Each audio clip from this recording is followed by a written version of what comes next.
Merci. Merci, Monsieur le Président. Merci, Madame, pour votre présentation concise et vraiment très intéressante et surtout très animée. Bon, moi, j'ai deux petites préoccupations. La première, c'est j'aimerais que vous puissiez revenir brièvement sur la répartition type. Voilà, sur la répartition type recommandée. Voilà. J'ai bien retenu qu'il n'est pas en fait question d'enlever peut-être totalement les protéines, d'enlever totalement le sucre, mais plutôt de ramener la consommation à des proportions qui sont peut-être beaucoup plus raisonnables par rapport à notre alimentation classique. Le deuxième point, c'est, bon, moi je suis ici à l'INSP au laboratoire de nutrition. Je suis là avec certains collègues et collaborateurs.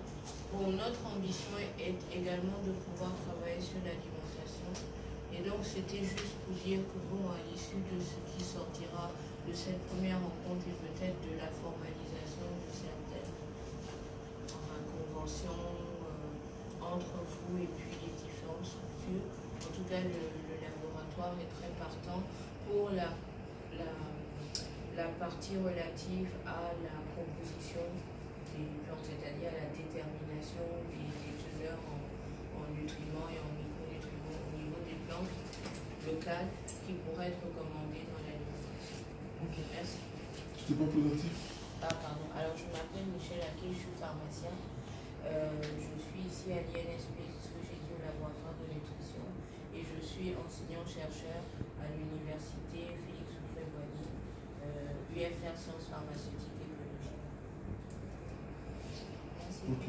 Merci beaucoup. Donc, concernant les proportions, quand on sera au stade où on va faire un test pour les diabétiques, vous aurez ce qu'eux ils ont utilisé ici. Ok? Et par contre, concernant les proportions, pour des gens comme nous qui ne sont pas malades, ce que je fais dans mon programme, je fais la chose suivante. Premièrement, puisque je fais un truc pour les Ivoiriens, en étapes multiples. Première étape, la cuisinière. Le lavage de cerveau, je vais donner 5 000 francs à la bonne de mon oncle, parce qu'elle est tellement contente. Donc je forme la bonne là, parce qu'il faut lui parler pour trouver ce qui l'attire là-dedans. Elle a reçu ses 2500 francs. Oui, c'est bon là. D'accord. Donc ce que je dis aux femmes, en général, celles qui veulent grossir, je dis, vous devez manger tous les jours, dans cette zone, avec une poignée de gras. Vous obtenez votre gras par une poignée de noix. Cajou, arachide, sésame, qu'est-ce que d'autre ici là encore, pistache. Ok? Et je leur dis, puisque vous voulez maigrir, réduisez les céréales et réduisez les fruits. Dans un premier temps, on va apprendre à manger correctement et à manger des fruits et des légumes.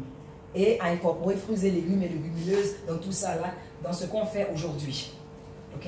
Donc cette phase-là va durer 2, 3, 4 semaines et commencer à réduire ces protéines animales. Maintenant, celle qui arrive à enlever entièrement, c'est à partir d'une certaine phase, je vais dire, ok, mais concrètement, on mange combien ici, on mange combien ici, on mange combien ici. J'ai les recherches de Brenda Davis, qui est diététicienne. Donc elle a un tableau qui dit, ok, quand il s'agit de légumineuses, de légumes, voilà, il faut 5 servings, the amount of servings, donc toutes ces informations sont là. En temps voulu, je vous les mettrai à votre disposition. Parce qu'ils ont fait tout ça déjà. J'ai répondu à votre question? Ok, d'accord. Vous les aurez. Parce que ça y est là.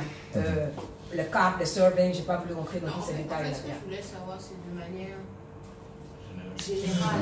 Je ne sais pas si vous alliez dire, je dis n'importe quoi, 25% d'apport en céréales, 30%. Oui, c'est ce que nous on appelle les servings. Et donc, quand vous allez voir ces servings-là, peut-être différent. Voilà, c'est pourquoi je ne voulais pas rentrer dans ça. Puisque si le concept est acquis et tout, j'appelle ça le fine-tuning, le détail pour l'adaptation aux réalités locales d'ici. Voilà, parce que moi je vais parler en servings, je vais parler en cap. Et puis bon, c'est pas ça. Et puis bon, on va rentrer très détaillé dans des trucs, or on n'est pas encore à ça. Mais cette information, je veux déjà vous le dire, il y a une des nutritionnistes qui est la pionnière dans ça, elle est diététicienne et nutritionniste, Brenda Davis, elle a déjà toutes ces informations-là. Donc la recherche est là. La recherche est là, les informations sont là. Ok? Et puis, concernant le protocole, je vous en prie, je travaillerai 2 heures, 3 heures en extra, mais ne rentrons pas dans le protocolaire. C'est la santé des Ivoiriens qui est là. Faisons-le bien, mais vite. C'est pourquoi là, alors, je suis très contente qu'en juste 2 réunions avec Dr Agré, professeur Yavo, professeur Amoni, on a dit, ah, bon, il faut que ce groupe-là parle. On fasse la même chose. C'est la santé des Ivoiriens. Quand je les vois dehors, ça me fait mal. Or, si on l'a fait, parce qu'ils ont fait, vous avez vu, hein, la recherche avec Neil Barnard a duré 22 semaines. 22 semaines, c'est pas beaucoup. Si on se donne un objectif pour dire, d'ici la fin de cette année, on doit avoir les résultats de la première recherche et puis on carbure pour ça, on peut le faire. D'accord. Juste pour terminer, il n'y a pas de problème, je pense, hein, sur la question du protocole. Mais bon, comme j'imagine qu'à certains moments, on aura affaire à travailler avec des personnes humaines. Bon, il y a des considérations éthiques qui font que parfois ça peut prendre malheureusement un peu plus de temps dans la mise en œuvre des études. C'est juste pour dire que je pense qu'un des points les plus importants, c'est qu'il y ait la volonté. Manifestement, vous avez vu qu'il y a la volonté. Ah, je suis bien contente. Oui, c'est moi qui dis on va prendre la rentrée là jusqu'au bout, et on fait comme ça. Moi, c'est un complément à la question. En exemple, elle a parlé de proportion. Je sais qu'il y a une proposition, je ne sais pas si vous connaissez, My Plate. Yes. En fait, c'est une assiette comme ça. Et My Plate conseille la moitié ici, vous avez les légumes, 50%. Et ici, le quart, ici, vous avez les glucides, des céréales. Et puis, ici, maintenant, vous avez les protéines animales. Ouais. Donc, c'est une proportion sur la base de la division même de l'assiette. Et puis, avec soit un peu de lait, quelque chose comme ça. L'eau mire. Bon. Je le dis, parce que si elle va sur le net, elle tape My Plate et autres, vous aurez les informations. Donc, il ne faut pas occulter quelque chose. Voilà. Maintenant, le fait de dire, Mike, là, on va rentrer maintenant dans votre approche. C'est un peu l'information que je... Merci beaucoup. Bon, juste pour pas de complexe. En fait, la difficulté, c'est ça. Quand tu prends sur la base de tu fais là-bas, ils ont presque tout fait. Et chez nous, on n'a presque rien fait. C'est ça la difficulté. C'est-à-dire que tout ce qui pousse chez eux, ils ont la composition, ils ont tous les éléments, ils ont les index glycémiques de tous les plats, de tous les aliments là-bas. Même les index glycémiques, j'ai débarré, ça coûte excessivement cher. Je n'ai aucun moyen de pouvoir compléter. Et je vois que les gens conseillent déjà, même à jamais, j'ai vu que vous avez conseillé, vous avez votre truc là, vous conseillez. J'ai demandé juste un petit séminaire pour qu'on s'entende là-dessus. J'ai dit à Bodo, au truc là, on a là Sokro, on ne s'est pas entendu là-dessus. Bon, on a d'autres résultats, des compléments d'information pour lesquels il faut prendre en compte pour pouvoir faire ce que vous avez vu, à consommer avec modération, à consommer dans le fameux document. C'est pas encore. Parce qu'on n'a pas tout le.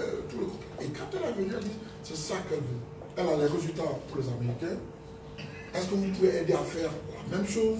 Si vous faites la même chose, alors on peut vous conseiller. Donc, c'est ça qu'on doit faire. Sur tous nos aliments ici, on puisse lui donner la composition, etc., etc. Et par rapport à ce qui a été fait aux États-Unis, on peut dire, bon, ben voilà votre régime à vous. Et puis elle a dit quoi là, avec la composition du jeu, faites comme ça, et vous aurez. Et donc, les dames du Nord, elles auront leur régime à base de ce qui pousse au Nord. Les dames, les gens de DS, etc., etc. Dans votre environnement, vous avez tout ce qu'il faut. Vous devriez avoir tout ce qu'il faut, sans aller chercher chez eux, sans importer. En fait, ça, elle est énervée qu'on importe et qu'on achète des choses chères, etc. Elle a commencé par quelque chose, bon, je ne sais pas si vous avez bien compris. C'est une femme que voilà qui a pris sa main il y a 2 jours. Et puis elle assiste là. Et est-ce qu'on fait la conférence? Elle dit on va la faire. Et elle a bien expliqué. Ça fait même, c'est même pas trop gentil, on dirait. Elle explique pourquoi sa mère est décédée. Parce qu'elle, son moment là, son mari, c'est un grand type. Donc elle mangeait à la limite un peu n'importe quoi. Et ses soeurs, qui sont ses tantes, elles, qui n'avaient pas d'enfant grand type, ni de mari grand type, qui mangeaient sauce, trucs et tout ça, vivent encore. Il y a une qui marche. Et il y a depuis plusieurs mois, sa maman ne marche pas. Elle est venue, il y a 4 mois, elle est partie. On dit, elle va mourir, il faut venir. Elle est venue et chaque jour, elle me dit, ma maman se meurt. Et jusqu'à ce que maman se quitte. Et elle me sait pourquoi ça. Oh, j'ai oublié de vous faire la démonstration. De quoi? Parce que cette démonstration-là, j'aime trop cette démonstration-là. Donc imaginez la chose suivante. Un verre rempli d'un liquide qui est noir, comme le Coca-Cola par exemple, qui est, donc vous voyez ça comme notre système-là qui est corrompu maintenant avec toutes les saletés au fur et à mesure des années qu'on a ajoutées là-dedans. Mais en changeant notre façon de manger, je n'aime pas dire même en changeant notre façon de manger, en corrigeant, parce que déjà ce qu'on mange ici là, je fais le programme avec ce qu'on prépare en Côte d'Ivoire, les sauces qu'on prépare ici là. Je le fais ça, c'est ce que je dis aux Ivoiriennes, et celles qui sont en train de le faire, elles le font, elles ont des résultats, ok? En faisant ça, donc en arrêtant de manger le Coca-Cola, les pizzas, les imbécilités, mais je mange un peu plus de manioc, de sauce feuille, de blala, de cabato, de mangue, d'ananina, de toutes les bonnes choses fonio que Dieu m'a données. Au fur et à mesure, vous nettoyez votre système, vous le nettoyez, donc il n'est pas trop tard. Voilà, la prochaine fois, tu ferai cette démonstration là pour les étudiants. Il n'est pas trop tard. Donc, si vous avez vos mamans là qui sont jeunes, il n'est pas trop tard. Commencez. Commencez et ne vous arrêtez pas paralysé. Bon, Dieu soit loué, c'est maintenant que je change entièrement. Mais si je savais ça depuis longtemps, et que là j'allais me mettre une balle dans la tête. Mais bon, c'est maintenant, il y a 1 an seulement, que j'ai pris tous les certificats et tout le reste. Bon, pour maman, c'était un peu trop tard. Je vous en prie, si vos mamans sont jeunes, je vous en prie, je vous en prie. Si vos enfants sont jeunes, vous avez des cousins, des parents diabétiques, Sanofi est en train de financer les centres diabétiques. Là. Vous savez pourquoi? Parce que ça les arrange. Si vous ne comprenez, si Sanofi sait que vous êtes en train de faire ça, là, ils vont commencer à poser des questions. Ça ne les arrange pas. Ils sont dans le business pour se faire du pognon. C'est pourquoi ils financent les centres diabétiques là pour vous donner. Ils financent les hôpitaux pour vous donner. Deuxième question. Oui. Moi, c'est l'auteur ici, je suis médecin italien d'estime, chercheur. Alors, c'est très joli. Merci à Madame Rosovic. It's okay, call me Adelon. It's fine. Adelon. Bon, c'est... Mais je suis restée un peu sur la fin parce que moi, je me suis dit que de façon concrète, vous allez nous dire si j'enlève le poisson de... Moi, chez la lumière, j'ai mangé le poisson, le bon poisson. Si j'enlève le poisson, je mange quoi à la place du poisson? Ok. Je m'attendais à... Premièrement, je ne vous demande pas d'enlever le poisson. Vous n'êtes pas obligé d'enlever votre poisson. Je ne vous ai pas demandé. Qu'est-ce que j'ai dit à tout le monde ici? Je ne veux pas transformer les gens en végétariens, en végétaliens ou en truc comme ça. Vous allez diminuer vos poissons. Maintenant, je vais compléter votre question. Vous allez me dire, mais madame, dans mon poisson, j'ai mes protéines, j'ai mes calcium. Si je l'enlève, j'ai quoi? Vous avez des protéines, par exemple, à gogo dans les haricots. Vous en avez dans les verres. Vous les avez partout. Donc vous n'allez pas me faire un déficit en protéines. Si vous avez enlevé le poisson, voilà. Donc dans toutes les plantes, là, vous avez absolument tout. Donc, vous voyez, c'est très coloré. Donc quand vous mangez correctement de tout ça là, vous avez suffisamment de protéines pour la journée, suffisamment de calcium, suffisamment de fer. Par exemple, là je viens de regarder parce que je connais très bien, j'aime le gombo. Quand j'ai mangé 100 grammes de gombo, j'ai 32% du manganèse requis de la journée. Rien qu'avec 100 grammes de gombo. Juste un petit exemple. And I have 27% of the folate that I need for the day. Just with only 100 grams. Meaning, en mangeant correctement ici, je n'ai pas besoin de me soucier d'où me viendront les protéines et tous les autres. Il y a une seule chose. Par exemple, quelqu'un comme moi, qui ne mange plus de viande, plus de poisson, plus de gras, plus de... on a une phrase qu'on dit, you got a face, you got a mother, I don't eat it. Ça a un visage, ça a une maman, je ne mange pas. Voilà, pour dire que je ne mange rien qui vient des animaux. Donc quelqu'un comme moi qui fait ça, ok, j'ai besoin de vitamine B12. Voilà, j'ai besoin de complément B12. C'est le seul complément alimentaire que je prends. Et j'ai besoin de vitamine D parce que je n'ai pas suffisamment de soleil quand je suis autre. Donc quand je suis à Abidjan, je mange exactement comme ça. Je fais faire à la bonne de me faire mes sauces sans poisson, sans rien. J'ai corrompu ma soeur et son mari. Ils le font, j'ai corrompu la bonne. Elle prépare comme ça. Mais, pour ceux qui commencent le B12. Mais justement, par exemple, quand on fait la sauce sans poisson, sans viande, sans escargot, on la fait comment? On la fait comment? Ok. Bon, là, une conférence de 30 on la fait comment? On la fait exactement de la même manière. Donc, voilà ce que j'apprends aux gens. Voilà ce que j'apprends aux gens. Quand ma maman m'a appris à préparer, quelle est la première chose qu'elle fait? Elle prend la casserole, elle met sur le feu, elle met l'huile et puis elle fait revenir les oignons. Ce que je montre aux bonnes là, que j'ai préparé même à la bonne du professeur Abani, tu découpes tes oignons, c'est pas oignons là que tu veux faire griller, tu mets dans l'eau, et puis tu fais tourner, tu attends, quand l'eau finit, ça commence à se coller, ça caramélise, ça devient exactement ça. Donc on a diminué l'huile. Et puis tu continues la cuisson là comme tu faisais avant. Et puis, le deuxième truc que je leur ai montré, je dis, bon, puisqu'au début, on ne va pas couper, on ne va pas enlever la viande et le poisson, comme la viande et le poulet, tout ça c'est très gras, faites bouillir ça la veille, mettez au frigidaire et enlevez le gras qui est dessus. Maintenant, quand vous commencez à préparer là, préparez comme avant, votre viande, votre poisson, ça va préparer exactement comme avant. Parce qu'il ne faut pas altérer les habitudes des gens. Parce que le changement, il est difficile. Ça pourrait le faire par étapes. J'ai répondu à votre question. J'ai répondu à la question un peu. Et puis comment ça s'appelle là, pour pousser un peu plus maintenant, on va passer dans le one-on-one coaching. Pour prendre votre cas bien particulier. Donc aujourd'hui, on ne peut parler que de généralité. C'est pourquoi, pour les gens à qui j'ai parlé gratuitement en Côte d'Ivoire, ce voyage-là, j'ai fait beaucoup de one-on-one coaching pour leur cas bien particulier, pour répondre à leurs frayeurs. Got it? Good? Ok. Yeah. Vous avez parlé tout à l'heure. Moi, je suis Dr Padre Irène de l'Université Félix Houphouët-Boigny, laboratoire de biochimie ici aux États-Unis. Vous avez parlé tout à l'heure du complément vitamine B12. Yeah. Ma mère qui est au village, dans un petit village d'Aoulé, où va-t-elle trouver ce complément vitamine B12? Très bien. Votre mère ne va pas, est-ce qu'elle va arrêter complètement de manger les protéines animales?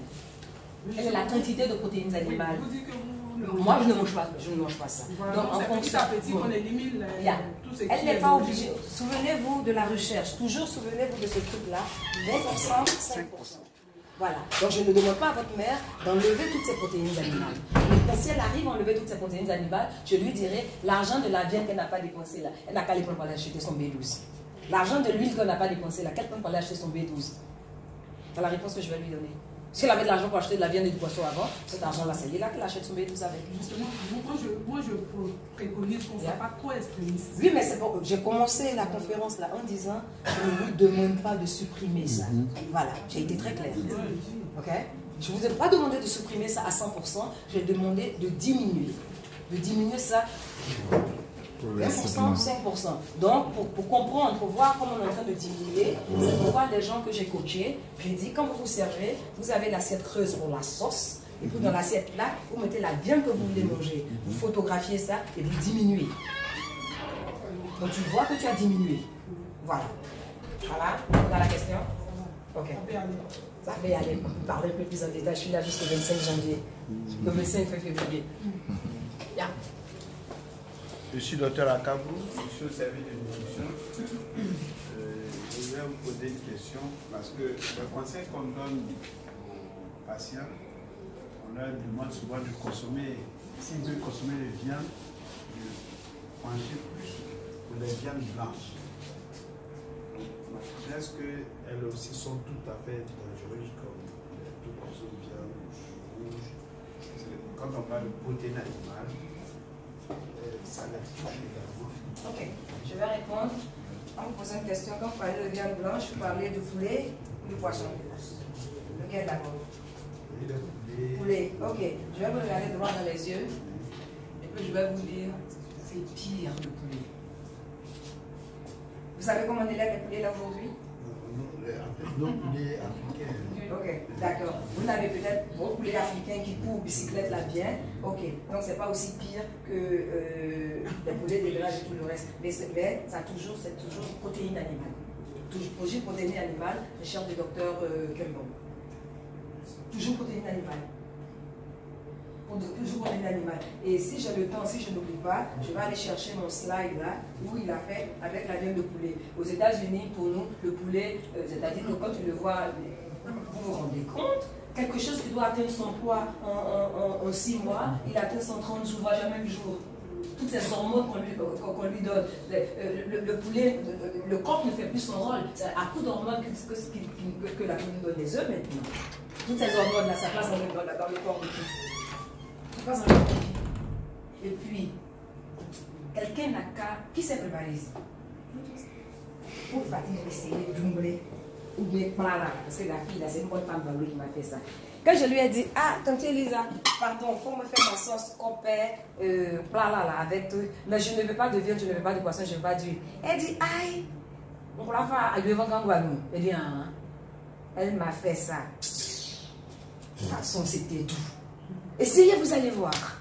Et puis au fur et à mesure que vous diminuez ces protéines animales là, et que vous diminuez l'huile et tout le reste, que vous enlevez l'huile, le palais là, il s'affine.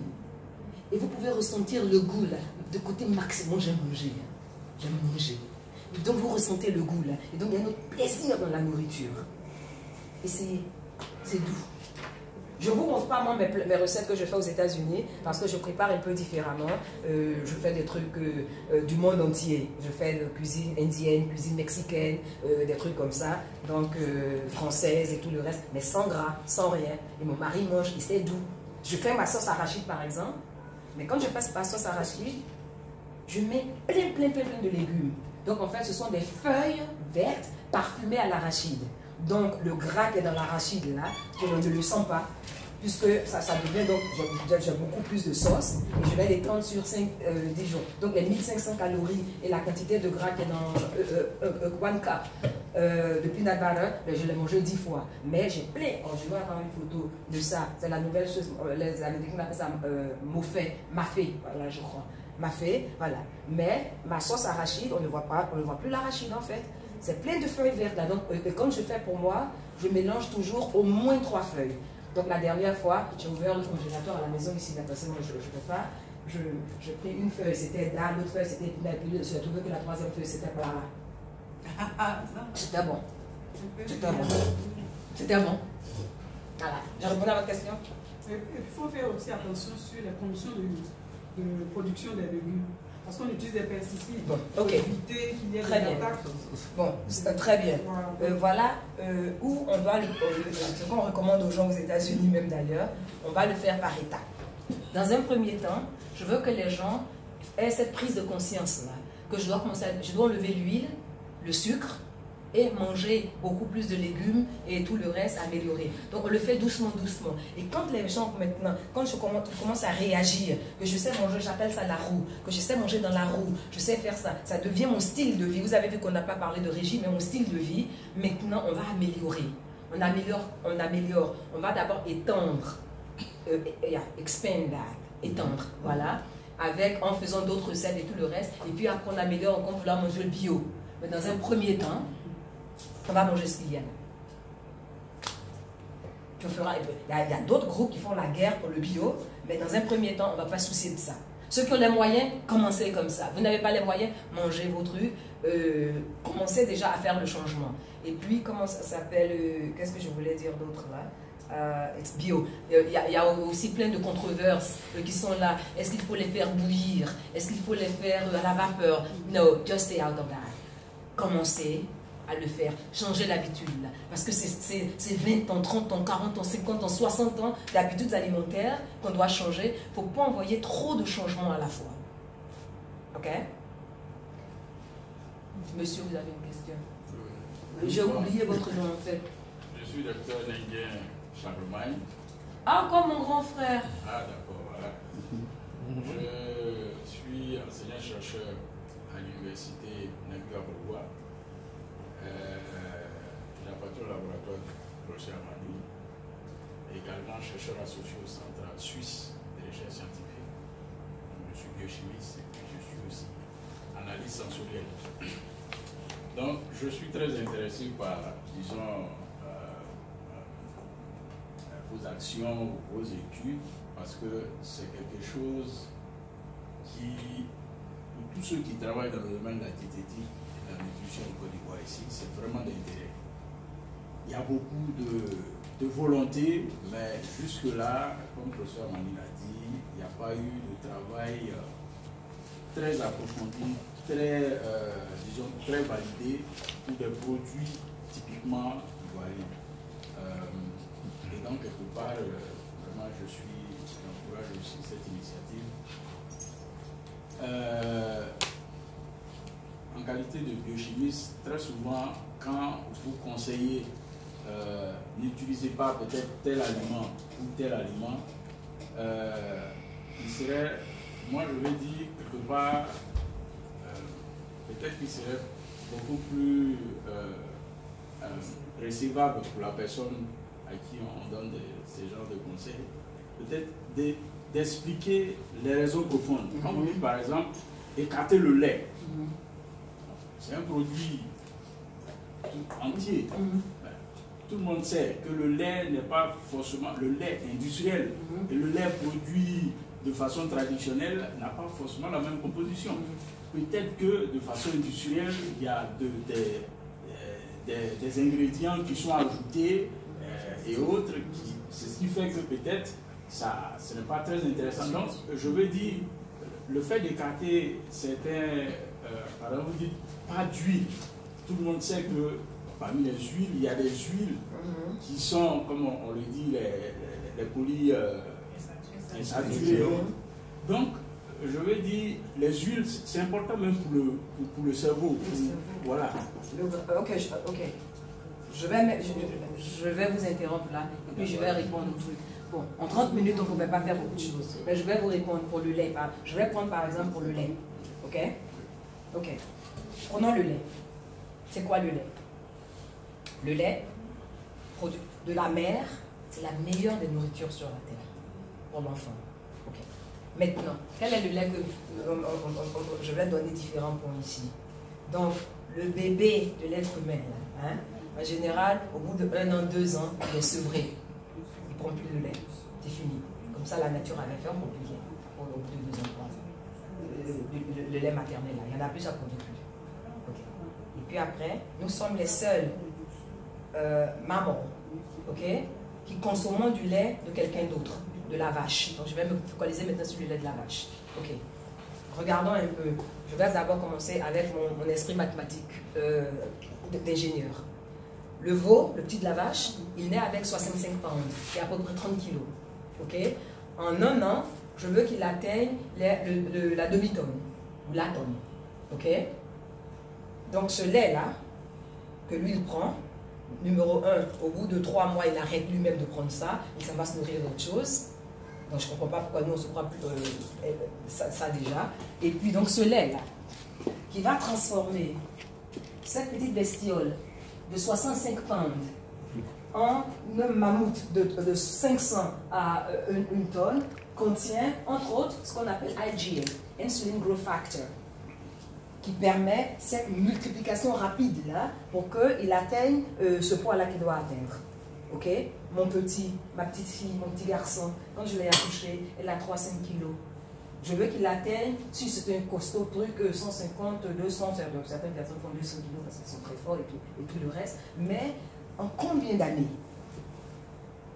En combien d'années? Ça c'est un. Deuxièmement, regardons le lait, côté nutritionnel. C'est composé de quoi? 3 éléments. 3 éléments. Fat, gras, protéines, et puis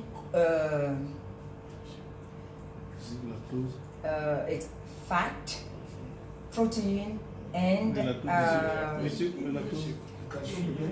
cholesterol. Voilà. Très bien. Ok?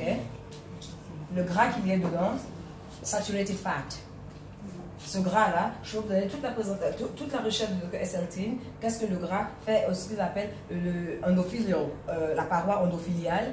Pourquoi je voulais un cardiologue ici pour vous expliquer. Il vous détruit ça entièrement. Quelle que soit l'huile. C'est quoi, il ne veut pas d'huile. Maintenant, quelqu'un a dit qu'on a besoin de gras pour notre cerveau pour fonctionner. Je suis entièrement d'accord à 100%. On a besoin de gras pour le cerveau pour fonctionner, mais pas la quantité astronomique qu'on lui donne. Et puis, on prend le gras là où, quand on mange comme ça. Pour ceux qui n'ont pas besoin de prendre du poids, qui ne sont pas en surpoids, vous prenez votre gras à travers l'avocat, le coco et tous les autres trucs. Mais pour les personnes comme moi, qui sont en surpoids, qui ont besoin de maigrir, vous prenez vos gras, une poignée de noix par jour. Vous avez du gras, suffisamment de gras. Cajou, almond, sésame, flaxseed et tout le reste. Et c'est avec ça qu'ils ont fait la recherche sans huile. Et puis je peux vous donner c'est toute la recherche. Puis j'aime bien celui de Dr. S.L. qui vous montre ce que le gras là fait au cœur. Et puis ce que le gras fait pour le diabète. Ça vous connaissez déjà. Voilà. Vous connaissez comment le gras fonctionne avec la cellule pour empêcher l'insuline d'aller déposer le sucre dans les trucs parce qu'il bouche ça. Voilà. On ne veut pas de gras. On en prend trop. Et puis si vous regardez, surtout vous êtes biologiste, dans tous les aliments, sauf l'eau, il y a un peu de gras. Et puis il y a une danse qui se fait là. Ils prennent ce gras là pour travailler pour ce dont on a besoin. On ne doit pas aller leur en ingester encore. Donc, ce dont j'ai besoin en Côte d'Ivoire, par exemple, moi aux États-Unis, on est le supermarket to the world. Tout le monde nous vend quelque chose. Donc, j'ai une série de noix. J'ai flaxseed, sesame seed, black sesame seed, almond, walnut, j'en ai plein. Okay. Maintenant, j'ai besoin de savoir ici, je connais seulement 4. Pistache, cajou, arachide, et puis sesame. Mais je ne sais même si le sésame pousse ici. Voilà. C'est seulement les 4 là que je connais. Donc avec vous maintenant, je vous dis, hey, on a besoin de tout ça là. Ici, là, on les trouve où? Maintenant, l'université nous dit où les Ivoiriens peuvent trouver ça. J'ai répondu à votre question. Oui, en fait. Et puis le lait, là même là. Hier, j'ai reçu un autre email. Ce mois-ci aux États-Unis, February Dairy, l'industrie du lait, s'est rendu compte que les gens commencent à être un peu plus conscients. Donc leur chiffre d'affaires a baissé. Donc, ils sont en train de faire plein de publicités. Et tous les autres ont pris. Donc, toutes les recherches là, qui montrent que le lait est nocif, là, ça sort maintenant. Je peux vous en balancer plein. Et pourquoi c'est nocif là? Je peux vous balancer ça aussi. En fait, mon intervention, c'était à 2 niveaux. Hein. Il y a, comme vous l'avez dit, il y a, disons, l'aspect scientifique. Sur ce côté-là, je crois que c'est vraiment, il y a du travail à faire. C'est-à-dire, sur nos produits locaux, il faut véritablement même les analyser pour voir véritablement où est-ce qu'on peut trouver tel composé, par exemple, nutritionnel dans tel aliment, ou tel aliment, ou tel aliment. Et il y a un second aspect, c'est l'aspect communication. Voilà, l'aspect éducation. Vous avez donné une raison, c'est-à-dire que dans la production, par exemple, du lait, il y a certains... Le lait de vache, c'est destiné d'abord aux veaux et autres. Et donc, il se pourrait que peut-être il y a une adéquation peut-être à faire consommer ça peut-être aux hommes et autres. En fait, c'est un peu cet aspect-là que je souhaiterais dans l'éducation, dans l'information, que ça ressorte. Quand par exemple vous dites non, ne consommez pas par exemple, de viande ou bien, il faut pouvoir expliquer un peu pourquoi. Parce que nous, il y a des études, ça va bientôt sortir, hein, en termes d'alimentation. Si vous prenez le nord de la Côte d'Ivoire, ils mangent beaucoup, c'est beaucoup de produits céréaliers et autres. Donc, disons que leur aliment c'est beaucoup plus complet. Mais il se trouve que ces céréales-là sont aussi riches en composés antinutritionnels. Donc, ils ont un gros problème de biodisponibilité même de ces nutriments-là, au niveau même de leur sang. C'est un peu, moi, mon intervention, c'est surtout dans la communication. Lorsque vous allez passer l'information en termes de... Soyez beaucoup plus... dites réellement quelle est la raison principale. Souvent d'être... J'ai l'impression que vous êtes... C'est beaucoup dur, c'est cassant. Et donc, on ne comprend pas très bien les raisons profondes, alors que peut-être qu'il y a des exceptions lorsqu'on travaille dans des conditions beaucoup plus traditionnelles, quelque chose comme ça. Donc, vous voyez pourquoi je suis ici avec vous, pour cette éducation-là. Parce que ça fait 30 ans que je suis partie. Donc, il y a des trucs ici, mais pas de communication. De toute façon, une communication de masse au peuple ivoirien ne peut pas se faire sans des institutions comme l'INSP et tout le reste. Donc, il faut une éducation de part et d'autre. Moi, je vous apporte l'information, vous m'éduquez en contrepartie sur les sensibilités et tout le reste, parce qu'on peut faire des séminaires sur le lait, on peut faire des séminaires sur les protéines animales, on peut faire ça. Mais pour la communication au peuple, là, c'est un autre volet, et c'est très important. Je vais vous dire par exemple, quand je suis arrivée, au début, pour les personnes que je coachais, je leur parlais comme je parlais à mes clients aux États-Unis. Mais je me suis rendu compte que ces filles-là, elles préparent elles-mêmes. Mais ici, ce sont les bonnes. Donc, je ne peux pas faire la même chose. Il fallait que je change. Donc, j'ai changé entièrement. Donc, des réflexions comme la vôtre sont très utiles. Très, très, très, très utiles. Très utiles. Et si on arrive à faire un programme ensemble, qu'on va divulguer, la communication, si on a une mauvaise communication, on va échouer. Vous avez entièrement raison. Entièrement raison. Par exemple, je ne savais pas le nord de la Côte d'Ivoire, qu'est-ce qui poussait là-bas, par exemple. C'est pourquoi, si on doit faire quelque chose, on devrait se poser certaines questions. Si on doit faire, par exemple, un test pour les diabétiques, est-ce qu'on focalise seulement sur les diabétiques ivoiriens qui habitent à Abidjan, qui ont accès à certaines choses? Mais est-ce que ça sera la même chose pour ceux qui habitent dans le nord de la Côte d'Ivoire, en région sahélienne? On est plus du Sahel là-bas maintenant. Voilà. Donc, c'est des choses auxquelles on devrait répondre pour s'assurer qu'on fasse quelque chose qui est bien pour les Ivoiriens. Maintenant, ça, vous allez résoudre ce problème-là. Moi, je voulais compléter pour dire que c'est parce qu'elle dit, bon, c'est pour caricaturer qu'on fait un peu brutal. Hein. Sinon, c'est pas brutal parce que sa démarche est très souple. Hein. Parce qu'elle est venue chez moi, elle est venue préparer chez moi. Sa démarche est très souple. Hein. En fait, quand je dis elle a jeté le lait, les choses, on n'a pas jeté. On a regardé, on a demandé seulement à la servante, qu'est-ce que tu vas faire? Quand elle est arrivée, elle est en train de faire du foufou.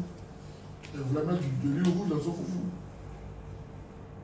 Quelle est la quantité que tu m'as dit? Ah là, aujourd'hui, la quantité que tu as mis. Quand je vais rappeler dans 2 ou 3 semaines, si tu veux faire du foufou pour madame, voilà ce que tu dois mettre. Donc, normalement, d'ici quelques mois, on doit avoir réduit vraiment la quantité d'huile qu'elle va mettre dans. Donc, c'est quand même, c'est progressif. Et puis, bon, c'est un travail qui a besoin des sociologues. Je crois qu'il y en a un ici, non? Il est bâti. C'est ça qu'il y en a un ici, en ce moment. Donc, c'est important, les sociologues, dans ce travail-là. C'est un travail d'éducation qui tient compte des sensibilités selon qu'on a reçu le monde, à quel bout il faut prendre, etc. Mais ce que moi je retiens, ce que vous devez retenir, c'est que nous, nos parents, ce qu'ils mangent, c'est ce qu'on nous demande de faire. Parce que les gens du Nord dont vous parlez, les plus anciens, les hommes en Côte d'Ivoire, ceux qui vivent le plus longtemps, ils viennent d'où? Ils viennent du Nord. Ça veut dire que ça a une bonne alimentation et tout ça. Malgré tout ce qui est anti-nutrition dont tu parles là, mais ils vivaient longtemps. Donc en fait, ce que j'ai compris, c'est qu'elle demande de manger comme on mangeait avant, traditionnellement. Ça. Ce qui vient chez les Blancs là, c'est pas tout bien. Donc en fait, ce qu'elle demande, c'est de mettre une croix sur tout ce qui est importé. Alors si aujourd'hui on va dans ton salon, dans ta cuisine, si on regarde, on va trouver des choses, plus la moitié est importée. On va trouver des cornflakes, on va trouver du lait, on va trouver de l'huile, voilà, en fait c'est ça. Et c'est ça qu'on ne veut pas. Elle a moyen de... Il faut revenir sur ton truc. On veut le maximum de plaisir en faisant le moindre effort et sans douleur. Et pour ça, on veut de manger tout ce qui est quick, tout ce qui est rapide, qu'on appelle le fast food, les choses comme ça. En fait, elle ne veut pas de fast food.